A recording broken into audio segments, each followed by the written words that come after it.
sharcigaasi waa kana horteedu yaala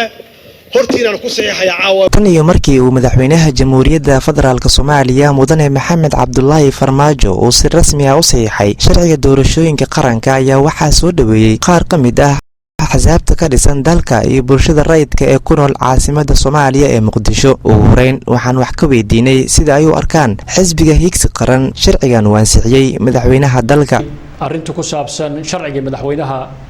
oo uu saxiixay habeen dhaweyd markii sharcigaas uu soo maray labada gole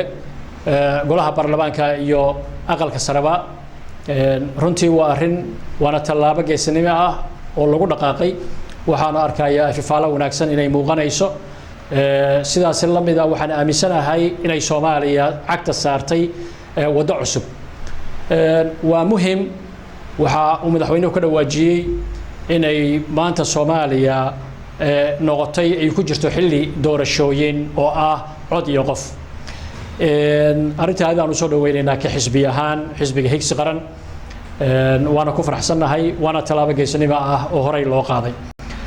arinta kale aan rabo inaan meeshin gareeyo ama aan ka hadlo iyadana ay tahay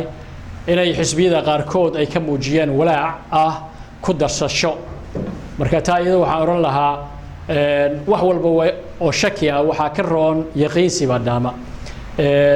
arintan ku darsashada waa garan kareena waqtigu aad u yar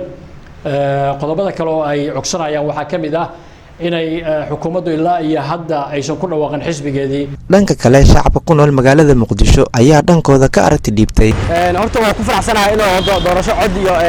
qof ay dhacaan laakiin maadaama dalkeena Soomaaliyeed uu yahay dal aan aad u horumarsaneen waxaan jeclahay in dalkeena oo horta hore laga soo dhisay maxalliyeeda dawlad goboleedyada kadib maxalliyeeda la sameeyo in oo dawlad goboleed heshiisiyo maadaama dawlad goboleedka Puntland iyo dawladda Soomaaliya farqi u dhaxeeya dagaal ah waxaan rabaa in dawlad goboleedka Puntland